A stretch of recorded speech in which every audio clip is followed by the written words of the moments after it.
আমাদের কলেজের স্টুডেন্টই কি না আমাদের কলেজের প্রিন্সিপাল? কিভাবে, চলো তোমাদের বলি। আজকে কলেজে গিয়ে জানতে পারি প্রিন্সিপাল ম্যাডামের সঙ্গে সমস্ত স্টুডেন্টদের একটি মিটিং রয়েছে।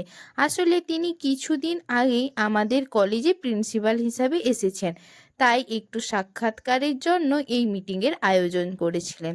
1 নভেম্বর তিনি আমাদের কলেজে এসেছেন।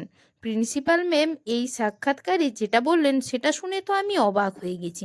আমি কেন, সকলেই অবাক হয়ে গিয়েছে, কারণ তিনি ছিলেন আমাদের এই কলেজেরই স্টুডেন্ট।